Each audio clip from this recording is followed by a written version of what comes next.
आधारिक संरचना की प्रासंगिकता, यानी ये कितना रिलेवेंट है, अभी भी ये जरूरी है। प्रासंगिकता यानी ये अभी भी जरूरी है, या फिर इसकी प्रासंगिकता क्यों है, ये जरूरी क्यों है। आधारिक संरचना ऐसी सहयोगी प्रणाली है, ध्यान देना, इसको अंडरलाइन कर लेना बुक है तो, जिस पर एक आधुनिक औद्योगिक अर्थव्यवस्था की कार्यकुशल प्रणाली निर्भर करती है।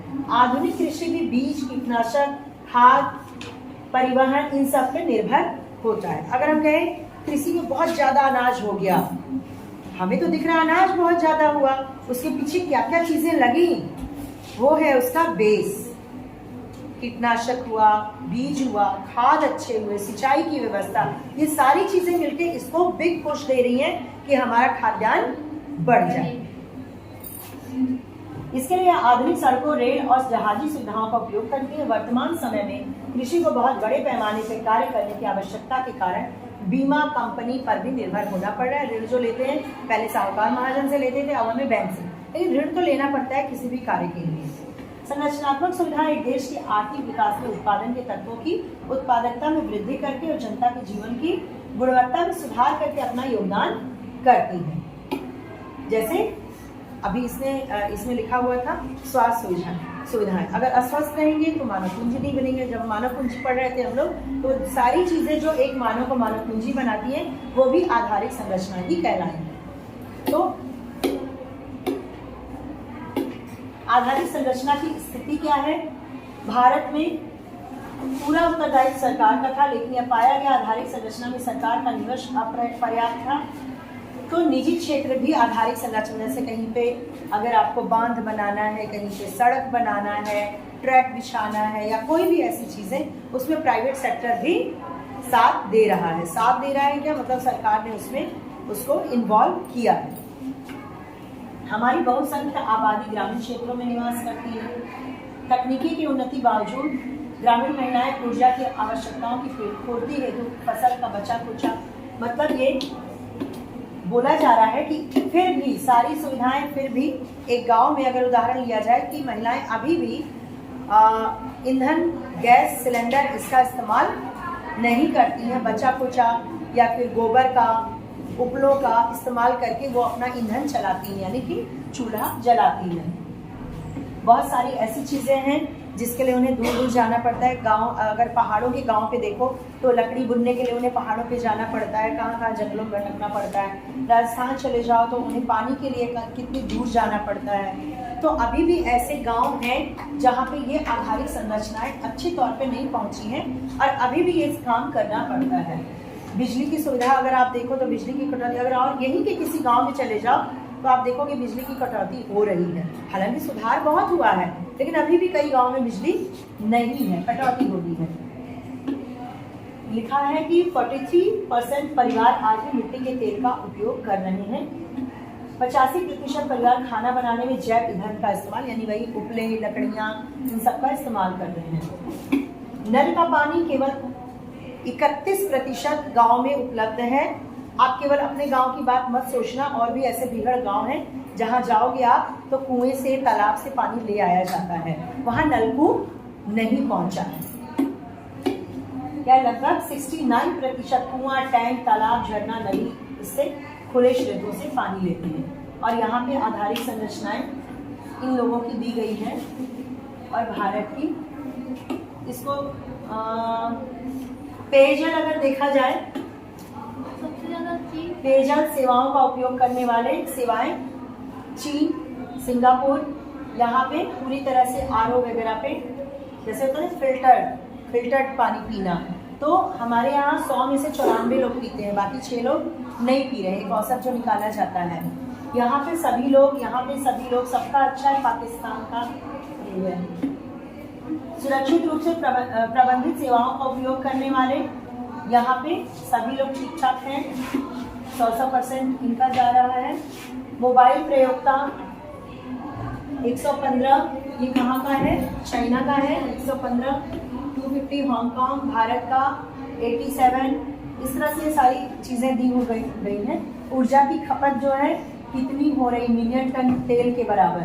तो यहाँ हम क्या देख रहे हैं? सबसे ज़्यादा खपत चाइना में। उसके बाद आप देखिए, जो कि होना नहीं चाहिए, बाकी चीज़ों में तो हम फिसड्डी घोषित हो जाते हैं और ये खपत करने में हम आगे हैं, है ना।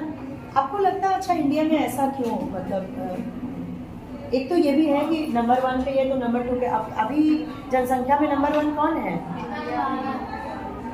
भारत हो गया है ना, क्योंकि इतना ज़्यादा जनसंख्या है इसलिए भी खपत का हम देख सकते हैं कि जितने लोग उतनी बाइक्स, उतनी जाना आना, ये है।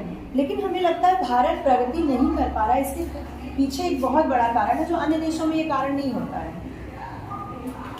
कुरीतियाँ, शौक, एक्स्ट्रा शौक। और देशों में शादियों में इतने खर्चे नहीं होते जितने भारत में होते हैं, और देशों में फेस्टिवल में भी इतने खर्चे नहीं होते जितने भारत में। हमारे यहाँ जितनी रीतियाँ हैं उतनी कुरीतियाँ हैं। हम सारी चीज़ों को कुरीतियाँ नहीं कह रहे हैं। हमारे यहाँ एक कॉन्सेप्ट रहता है, ये मत करो नहीं तो ऐसा हो जाएगा, इस दिन ये मत करो। जैसे हमारे घर का काम शनिवार को रुक जाता है क्योंकि लोहा नहीं लेना है ना। एक दिन का गया समय ना, एक दिन का तो स्टॉप हो गया।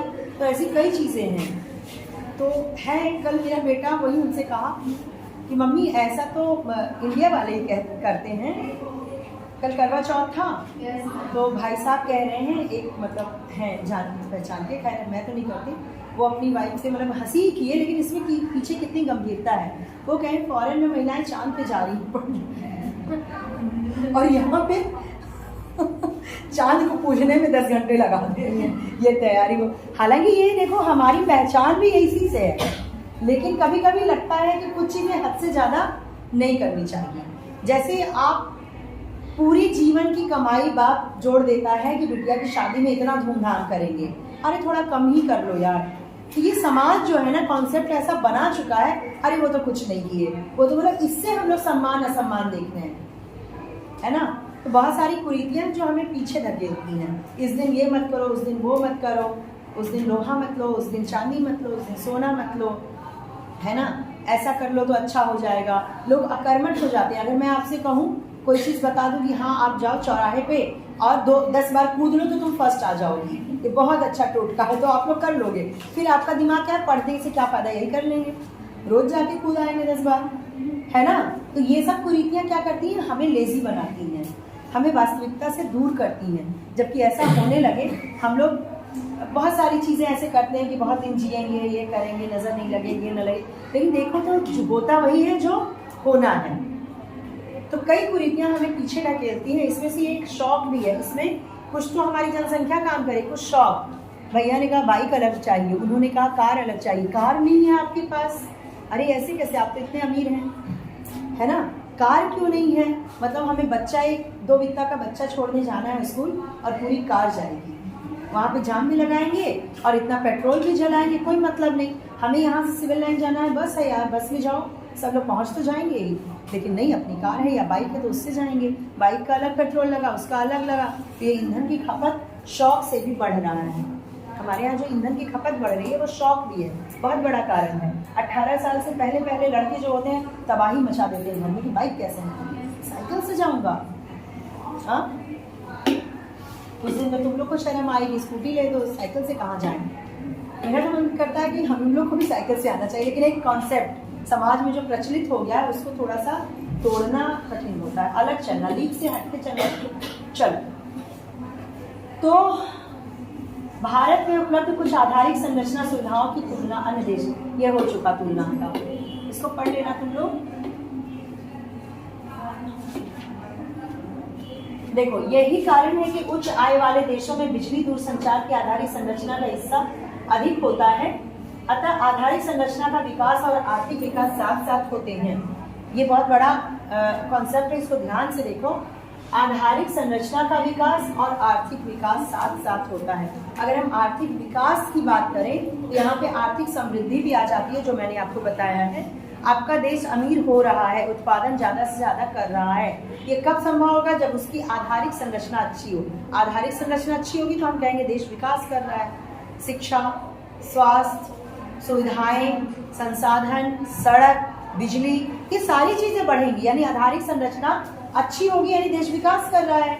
और विकास करेगा तो उत्पादन ज़्यादा होगा, उत्पादन देगा ज़्यादा, उत्पादन ज़्यादा देगा यानी देश समृद्धि भी कर रहा है। ठीक।